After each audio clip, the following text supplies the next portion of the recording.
మిత్రులారా నమస్తే. Welcome back to మీ చిత్తలూరి పోయిటరీ అండ్ అనాలిసిస్.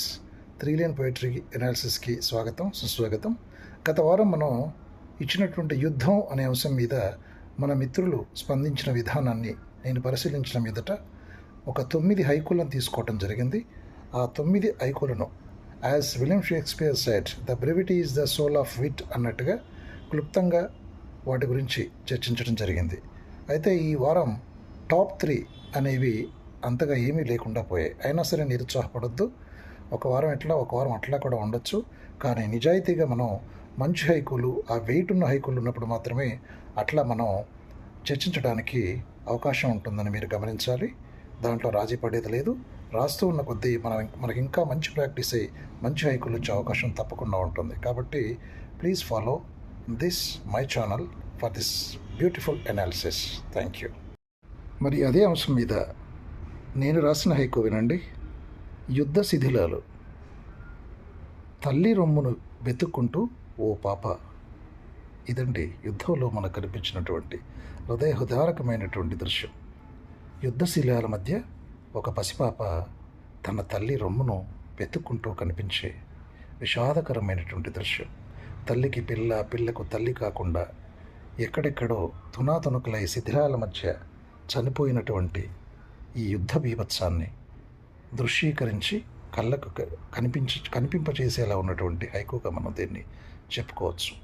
మీకు కూడా ఆ దృశ్యం కనిపించే ఉంటుంది. యుద్ధం ఎంత బీభత్సంగా ఉంటుందో, భయంకరంగా ఉంటుందో అనే విషయాన్ని ఇక్కడ కవి దృశ్యాత్మకం చేయడం జరిగింది. ఇట్లా మనం దృశ్యాత్మకం చేసి చూపించడానికి ప్రయత్నిస్తే మంచి హైకులు వస్తాయని నా భావన. Thank you. చమురు గీతమో ఆధిపత్యమో ప్రపంచం చోద్యం చూస్తోంది అంటారు కంచి రవి గారు. నిజమే కదా. ఇవాళ జరుగుతున్న యుద్ధానికి కారణం ఏమిటంటే చమురు గీతమో ఆధిపత్యం కోసం జరుగుతున్న యుద్ధం అది. నర్మగర్భంగా చమురు కోసం జరుగుతున్న యుద్ధం అది అని చెప్పేసి కవి సూక్ష్మ పరిశీలనలోంచి పుట్టినటువంటి మంచి కవిత ఇది. గీతము అనటం చాలా బాగుంది. Keep it up. I really appreciate it. ఆధిపత్యం వహిస్తాయి ప్రతి యుద్ధంలోనూ అహంకారం, పగ అంటారు అరవింద్ ఘోష్ గారు. నిజమే కదా. ఏ యుద్ధానికైనట్టు కూడా కారణం ఏమిటంటే అహంకారం, పగ. ఏ యుద్ధమైనా సరే అహంకారము, పగ మనిషిలోని ఈ అవలక్షణాలతో, ఈ గుణాలతోనే యుద్ధం మొదలవుతుంది అని కవి భావన. చాలా బాగా చెప్పారండి. యుద్ధాలన్నిటికీ కారణం ఇవాళ ప్రపంచంలో మనిషిలో ఉన్న అహంకారం, పగ అని చెప్పటం ఫిలసాఫికల్గా బాగుంది. నైస్.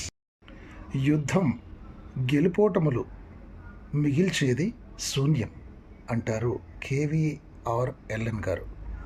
చాలా బాగా చెప్పారు సార్. యుద్ధంలో గెలుపైనా ఓటమైనా చివరకు మిగిలేది శూన్యమే. గెలిచిన వాళ్ళు కూడా ఏలుకోవటానికి శ్మశానం తప్ప మరేమీ ఉండదు అని ఇక్కడ కవి సమయంగా చెప్పుకోవచ్చు. కాబట్టి యుద్ధం రాకుండా ఉండటమే బెటర్.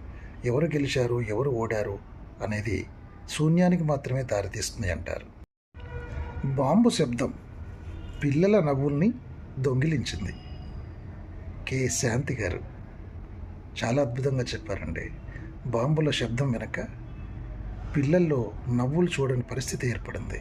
పిల్లలు భయంతో ఉనికిపోయే పరిస్థితికి యుద్ధం నెట్టివేసింది అని ఒక సున్నితమైనటువంటి అంశాన్ని చాలా సూక్ష్మంగా పరిశీలన చేసిన మంచి పోయం.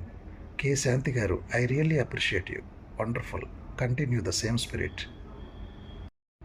యుద్ధం ఎప్పుడూ మనిషిని గెలవలేదు, మరణాల్ని తప్ప అంటారు ఆర్వివి రాజా గారు. చాలా అద్భుతంగా చెప్పారండి. యుద్ధం ఎప్పుడైనా మనిషిని గెలవలేదండి, అది మరణాల్ని మాత్రమే గెలుస్తోంది. అంటే యుద్ధ ఫలితాలు ఎప్పుడు మనుషుల మరణాలే తప్ప మరి మనుషుల్ని బ్రతికించే ఆనవాళ్ళు ఉండవు. కాబట్టి యుద్ధం వద్దు అని చెప్పేసి పరోక్షంగా కవి కోరుకుంటున్నాడు. ఆర్వివి రాజా గారు, I really appreciate you. Keep it up sir. మంచి పోయం. పశ్చిమాసియా సంధ్య అందాలు యుద్ధ మేఘాలు అంటారు దామరకుంట శంకరయ్య గారు. పశ్చిమాసియాలో ఆకాశం వంక చూస్తే మనకు కనిపించే అందాలు ఏమిటంటే ఇవాళ యుద్ధ మేఘాలు మాత్రమే. సంధ్యకు సంబంధించిన నిజమైన అందాలు ఇవాళ కనిపించడం లేదు. యుద్ధ మేఘాలు మాత్రమే ఆవరించి ఉన్నటువంటి పశ్చిమాసియా ఆకాశాన్ని మరి ఊహించారు. యుద్ధ ఫలితాన్ని, యుద్ధోన్మాదాన్ని ఆయన ఇక్కడ చెప్తున్నారు. Keep it up. I really appreciate you Damara గారు. యుద్ధం రాచరికపు నీడ ఇంకా మసకబారలేదు అంటారు దశరథ గారు. నిజమే, రాచరికంలోంచి యుద్ధాలున్నాయి. ఆ యుద్ధాలు ఇప్పటికీ కొనసాగుతూనే ఉన్నాయి. యుద్ధోన్మాదం అనేది ఇంకా ఉంది అని చెప్పటం కవి భావన. దశరథ గారు చాలా మంచి ఉపమానంతో బాగా చెప్పారు. I really appreciate it. Keep it up sir. శకలాలు శకలాలుగా భావితరాలు యుద్ధోన్మాదం అంటారు తిప్పాన హరిరెడ్డి గారు. యుద్ధోన్మాదం వల్ల శకలాలు శకలాలుగా విడిపోతుంది భావితరం, అంటే భవిష్యత్తు లేకుండా పోతుంది. నిజమే, యుద్ధంలో పసిపిల్లలే ముక్కలుగా తెగిపడుతున్నటువంటి హృదయ విదారక దృశ్యాలు మనం ఇవాళ చూస్తున్నాం. అందుకే తరాలు అంతరించిపోతున్నాయి యుద్ధం వల్ల అని కవి సమయం. Hats off to you Tippan Harireddy garu, మంచి పోయం. యుద్ధ విరామం పెద్ద నాటకం కదూ, శతఘ్ని శబ్దం అంటారు మరికంటి గారు. అంటే యుద్ధ విరామం అనేది పేరుకు మాత్రమే ప్రకటిస్తారు, కానీ పక్కన శతఘ్నులు పేలుతూనే ఉంటాయి అనేది కవి భావన. అంటే మాటల్లోనే యుద్ధాన్ని విరమించినట్టు కనిపిస్తారు, కానీ యుద్ధం చేసేది చేస్తూనే ఉంటారు అని కవి భావన. బాగుందండి. I really appreciate it. Keep it up sir.